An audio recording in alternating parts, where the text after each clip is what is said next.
और लखनऊ से खबर सामने आ रही है, मंत्री अनिल कुमार की आवाज पर जुटे आरएलडी नेता। तो लखनऊ से यह जानकारी निकल के सामने आ रही है, मंत्री अनिल कुमार की आवाज पर आरएलडी नेता जुड़े और आरएलडी के संगठन विस्तार को लेकर नेताओं में चर्चा। त्रिलोक त्यागी और राजकुमार सांगवान भी रहे मौजूद। तो ये जानकारी सामने आ रही लखनऊ से, त्रिलोक त्यागी और राजकुमार सांगवान भी इस दौरान मौजूद रहे। आरएलडी के संगठन विस्तार को लेकर चर्चा होने की ये जानकारी सामने आ रही है लखनऊ से। मंत्री अनिल कुमार के आवास पर नेता जुटे।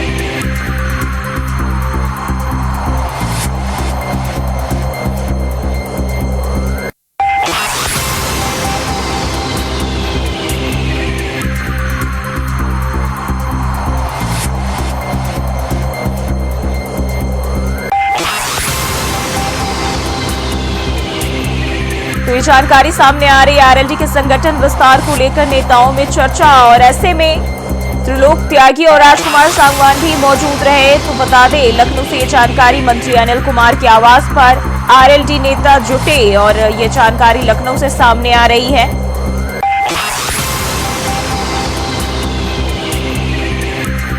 आरएलडी के संगठन विस्तार को लेकर चर्चाएं जो है वो तेज है। और ऐसे में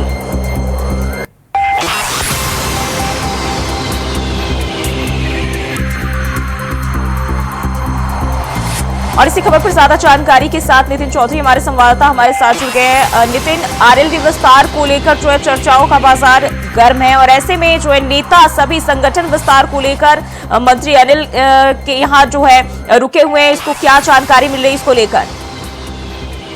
देखिए जी, बता दें जिस तरीके से जो उपचुनाव होने हैं और लगातार जिस तरीके से जो तमाम पार्टी नेता जो है अपने विस्तार को लेकर जो है चर्चाएं कर रहे हैं, तो वहीं आरएलडी की बात की जाए तो आरएलडी के जो मंत्री हैं अनिल कुमार के आवास पे जो है आरएलडी के तमाम नेता पहुंच रहे हैं। बता दें कि उसके साथ में त्रिलोक त्यागी जो है राष्ट्रीय महासचिव है पार्टी आरएलडी पार्टी के, तो वहीं राजकुमार सांगवान जो है अभी सांसद बने हैं बागपत से, तो वो तमाम बड़े नेता जो है वहां पर पहुंचना शुरू हो गए। लगातार जो है संगठन को लेकर जो विस्तार है वो चल रहा है, लेकिन उसके बाद लगातार बताया जा रहा है कि जिस तरीके से आरएलडी अपने विस्तार को लेकर कर रही है, उपचुनाव जिस तरीके से उत्तर प्रदेश में होने हैं, तो उससे भी कहीं ना कहीं चर्चाएं होती हुई नजर आएंगी थी।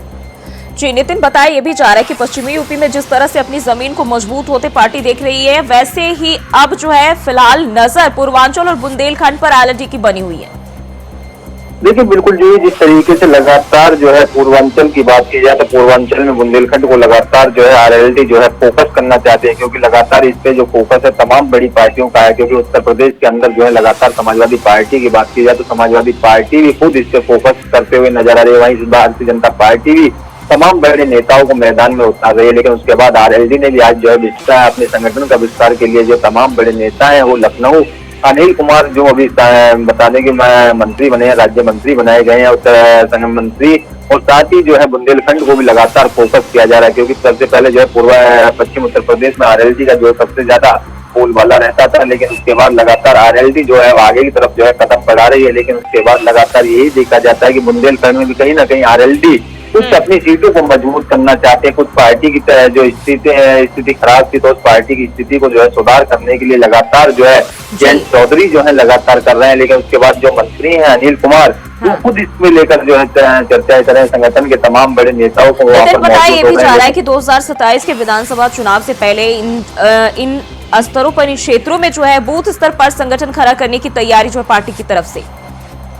देखिए बिल्कुल, बता दें कि 2027 के चुनावों को देखते हुए जो है आरएलडी के तमाम जो नेता हैं उन्होंने अभी से ही जो है कमर कस ली। लेकिन बताया जा रहा है कि जो संगठन की तरफ से जो कार्य किया जाएगा, बूथ संगठन हो या तमाम ऐसे कार्यकर्ता हैं, उन कार्यकर्ताओं को अभी से सक्रिय किया जाएगा। जो नेता है उनको भी देखा जाएगा कि आखिरकार इनका परफॉर्मेंस कैसा रहता है क्षेत्र में, जनता के बीच में किस तरीके से लोग रहते हैं। क्योंकि देखा जाता है लगातार कि जिस तरीके से तमाम पार्टी के जो है अभी से मुख्यमंत्री जो है अपनी कमर कसना स्टार्ट कर देगी। 2027 से लगातार जिस तरीके से देखा जा रहा था, भारतीय जनता पार्टी की बात की जाए तो भारतीय जनता पार्टी भी इसमें कहीं ना कहीं काम करते हुए नजर आई। क्योंकि आरएलडी जो है समय जो है पश्चिम उत्तर प्रदेश में इसका सबसे ज्यादा जो है वजूद रहता है, लगातार जो जनता के बीच में रहता है। बताया जाता है कि आरएलडी जो है जाटों की पार्टी बताई जाती है, लेकिन उसके बाद जयंत चौधरी ने पहले भी इस चीज को लेकर मना कर दिया है कि आखिरकार आरएलडी जो है तमाम संगठन में जो पार्टी है, तमाम जो नेता है सबको साथ लेके चलते। लेकिन उसके बाद लगातार अब आरएलडी जो है बुंदेलखंड की तरफ में जो है रुख कर रही है। लगातार वहाँ के जो संगठन विस्तार को लेकर भी चर्चाएं की जाएंगी।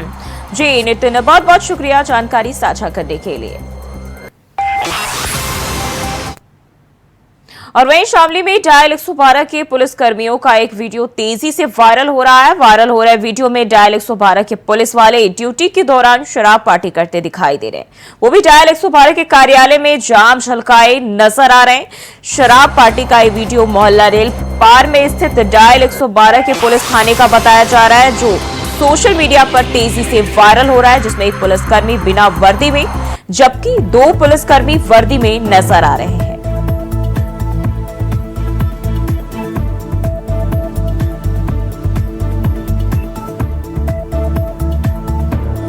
शराब पीते पुलिस वालों का ये वीडियो वायरल हो रहा है और कार्यालय में टेबल पर पार्टी करते हुए दिखाई दे रहे हैं पुलिसकर्मी। और इस दौरान जो है ये तस्वीरें सोशल मीडिया पर काफी तेजी से वायरल हो रही हैं।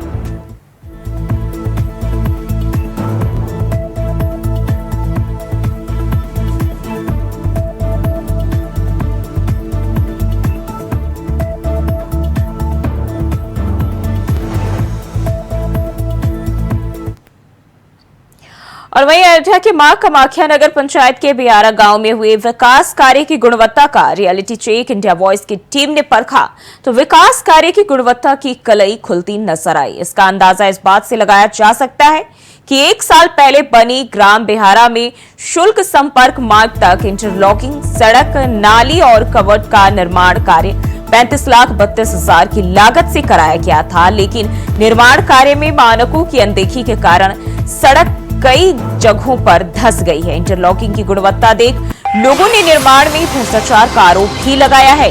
इतना ही नहीं, भ्रष्टाचार का आलम यह है कि इंटरलॉकिंग की पूरी सड़क पर कवर्ड और नाली का निर्माण कार्य भी पूरी सड़क पर नहीं हुआ है, लेकिन इसका पैसा जारी कर दिया गया है।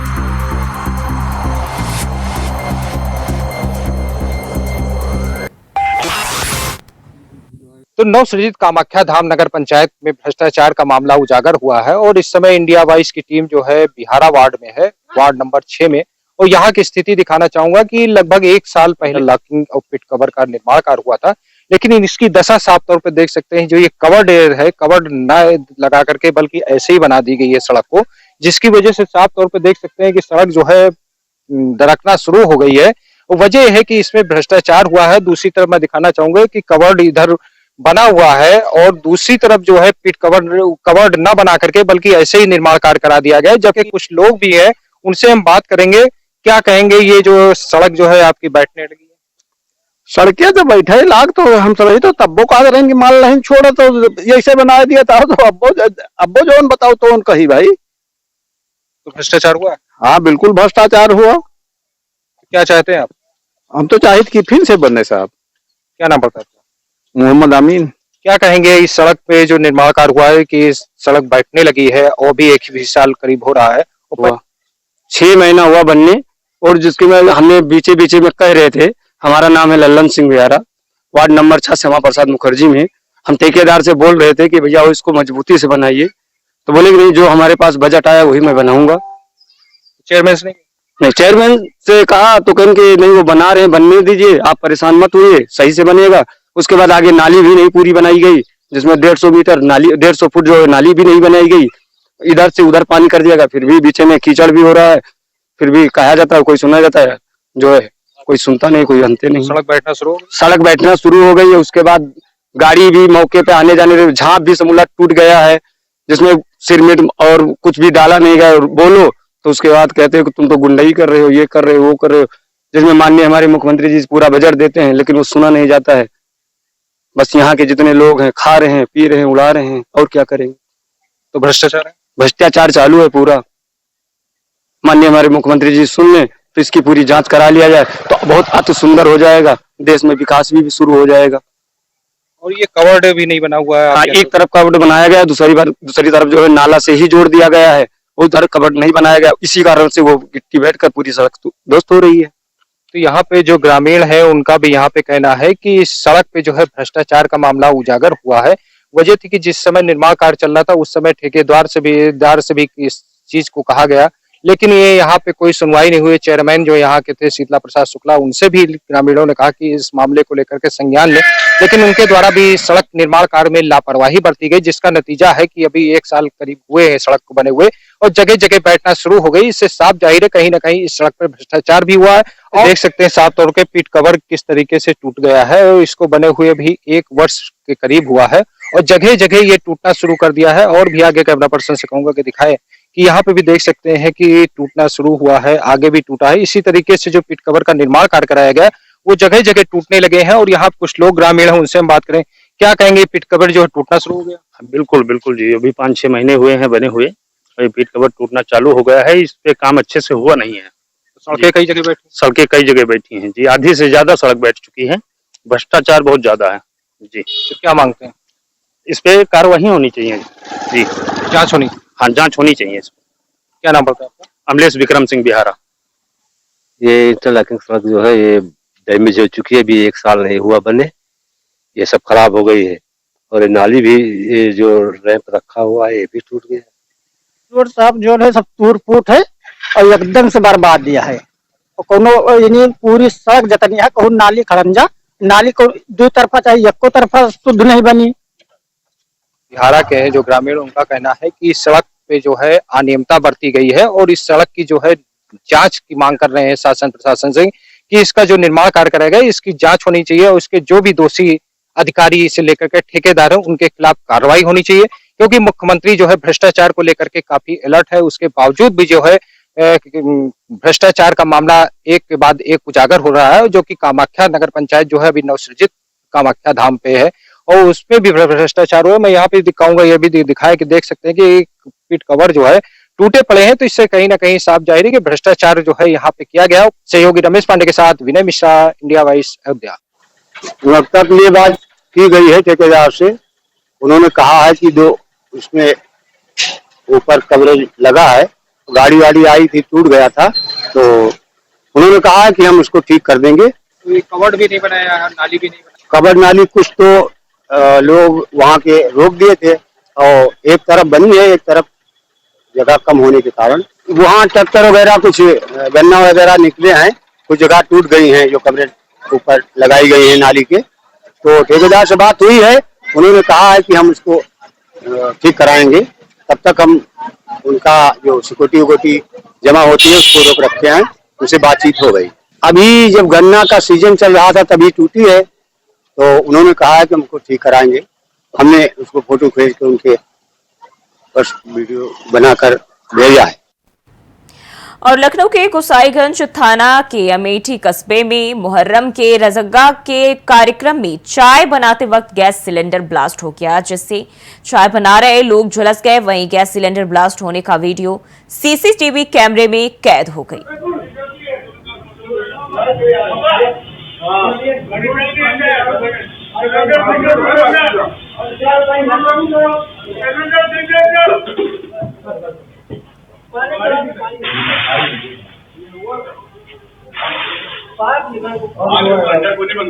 तो ये तस्वीरें आप देख सकते हैं, लखनऊ से चाय बनाने के दौरान जो है सिलेंडर ब्लास्ट हुआ।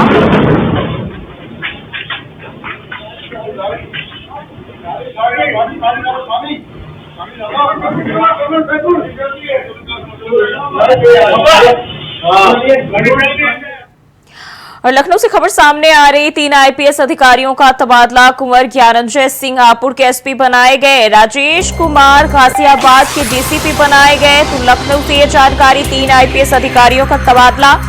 एसपी हापुड़ अभिषेक वर्मा वेटिंग में रखे गए हैं। तो ये जानकारी लखनऊ से सामने आई है, 3 आईपीएस अफसरों का तबादला किया गया है। कुंवर ज्ञानंजय सिंह हापुड़ के एसपी बनाए गए हैं और राजेश कुमार गाजियाबाद के डीसीपी बनाए गए हैं। एसपी हापुड़ अभिषेक वर्मा को फिलहाल वेटिंग में रखा गया। तो ये जानकारी सामने आ रही, 3 आईपीएस अधिकारियों का तबादला।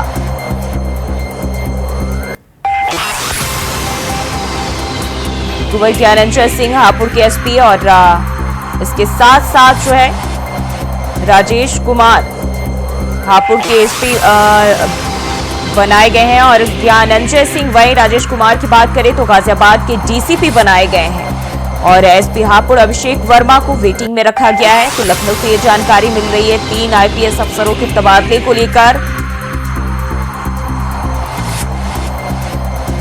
और इसी खबर पर ज्यादा जानकारी के साथ लखनऊ से मोहम्मद आसिफ हमारे साथ जुड़ गए। आसिफ, 3 आईपीएस अफसरों के तबादले किए गए हैं, क्या जानकारी? जी बिल्कुल, देर रात शासन ने 3 आईपीएस अफसरों का तबादला किया है, जिसमें सबसे पहला नाम हापुड़ एसपी अभिषेक वर्मा का आता है, जिन्हें अब प्रशिक्षा सूची में डाल दिया गया है। और वहीं कुंवर ज्ञानंजय सिंह को गाजियाबाद से हापुड़ की जिम्मेदारी सौंपी गई है और राजेश कुमार को पुलिस अधीक्षक भ्रष्टाचार निवारण संगठन से पुलिस उपायुक्त गाजियाबाद में तैनाती की गई है। हालांकि जिस तरह से यह जो तैनाती हुई है, इसके पीछे भी कुछ अलग ही मामला सामने आया है, क्योंकि हापुड़ एसपी की बात करें तो हापुड़ एसपी काफी मजबूत एसपी माने जाते थे और सूत्रों के मुताबिक उनकी शासन में अच्छी पकड़ भी थी। लेकिन देर रात उनको हटा दिया गया और उनके साथ ही एडिशनल एसपी को भी हटाया गया है। और जानकारी मिली है कि रामा हॉस्पिटल में सूचना मिली थी बवाल की, जिस पर एसपी पहुंचे थे और वहां पर अभद्रता हुई थी अस्पताल संचालकों की तरफ से, काफी नोकझोंक हुई थी और इस मामले ने तूल पकड़ा और जो है एसपी अभिषेक वर्मा को यहां से हटा दिया गया है। फिलहाल अभिषेक वर्मा को हटाए जाने के पीछे कहीं न कहीं कानून व्यवस्था और नेताओं की पैरवी भी मानी जाती है। फिलहाल 3 आईपीएस अफसरों का तबादला शासन की तरफ से कर दिया गया। जी आसिफ, इसके पहले भी कई सारे आईएएस अफसरों का भी तबादला किया गया, क्या वजह है एक के बाद एक तबादला एक्सप्रेस जो है सरकार की चल रही है? जी बिल्कुल, देखिए जिस तरह से योगी सरकार जीरो टॉलरेंस को लेकर लगातार एक्टिव है और लोकसभा चुनाव के दौरान UP CM Yogi Adityanath ground zero पर उतरे थे। इस दौरान पुलिस से भी संबंधित कई शिकायतें, कई जिलों की शिकायतें सीएम योगी आदित्यनाथ को मिली थी और इसका फीडबैक तैयार किया था। धीरे धीरे सीएम की तरह के निर्देश पर अब तबादलों का दौर भी जारी है। जिन्होंने खराब प्रदर्शन किया उनके खिलाफ कार्रवाई भी की जा रही है और साथ ही साथ जिन्होंने अच्छा काम किया है, जो आईपीएस जो कानून व्यवस्था को लेकर सक्रिय रहे, जनता में एक अलग अपनी पहचान बनाए, उन्हें इनाम भी मिला है। और साथ ही साथ जिनका काम कानून व्यवस्था को लेकर संतोषजनक रहा, उन्हें जो है उनका तबादला नहीं किया गया। तो अब यह कहा जा सकता है कि इन तबादलों के पीछे कहीं न कहीं जो है कानून व्यवस्था को मजबूत करने की कवायद भी तेज हो गई है। और बहुत बहुत शुक्रिया जानकारी साझा करने के लिए। तो 3 आईपीएस अधिकारियों का तबादला किया गया है। और वहीं राप्ती नदी का जलस्तर 20 सेंटीमीटर बढ़ने से वह खतरे के निशान से 93 सेंटीमीटर ऊपर पहुंच गई और इससे जिले के 48 गांव बाढ़ से प्रभावित हो गए हैं। उसके बढ़ने का क्रम लगातार जारी है। हालांकि नदी के ऊपरी हिस्से में जलस्तर घटना शुरू हो गया है, जिसको लेकर जिलाधिकारी कृष्णा करुणेश ने कहा कि राप्ती नदी खतरे के निशान से करीब 1 मीटर ऊपर बह रही है। करीब 48 गांव जो है इससे प्रभावित हुए हैं। देखिए, आज राप्ती नदी का जो जलस्तर थोड़ा सा बढ़ा हुआ है और जो पानी का फैलाव जो नॉर्मल एरियाज में हुआ है, उसका निरीक्षण आज बोर्ड के माध्यम से कमिश्नर सर, डीआईजी सर हमारे और डीएम साहब द्वारा किया गया है। कुछ गांव जो इससे प्रभावित हुए हैं उनका भी भ्रमण किया गया है। वहां पर जो लोग रह रहे हैं उनसे बातचीत हुई है। जो फूड पैकेट्स और राशन उनको वितरण होना है वो समय से वितरित हो रहा था। लगातार प्रशासन और पुलिस की जो बोट्स हैं वो चल रही हैं। पीएसी, एनडीआरएफ, एसडीआरएफ सभी लोग अलर्ट में हैं, वो भी क्षेत्रों का भ्रमण कर रहे हैं और हर स्थिति को निपटने के लिए हम लोग तैयार हैं। अभी तक ऐसी कोई स्थिति नहीं है, बाकी आगे आने वाली जो परिस्थितियां होंगी उसके लिए सभी तैयारी पूर्ण है और सबको हम लोग संपर्क में हैं और उनको जो भी जरूरत है मदद वो पहुंचाई जाए। बट अब ये नदी स्टेबल हो गया है तो हम लोग एक्सपेक्ट कर रहे हैं कि अब थोड़ा सा लेवल रिसीड करेगा। टोटल जनपद में करीबन 48 गांव के आसपास प्रभावित हुआ है। अगर आप घाघरा और राप्ती नदी को देखेंगे तो सभी गांव में जो जितने प्रभावित गांव हैं वहां पे राशन वितरण, फूड पैकेट सभी का डिस्ट्रीब्यूशन किया जा रहा है। रेगुलर बंधों की पेट्रोलिंग की जा रही है जितने भी रेन कट्स हुए थे अराउंड एक वीक पहले उसको ठीक करा लिया गया है। और मतलब चूंकि अगर नेक्स्ट बार दोबारा अगर बारिश होता है तो उसके लिए हम लोग स्थिति में तैयार रहें। फिलहाल के लिए बुलेटिन में बस इतना ही। खबरों के लिए बने रहे इंडिया वॉइस के साथ।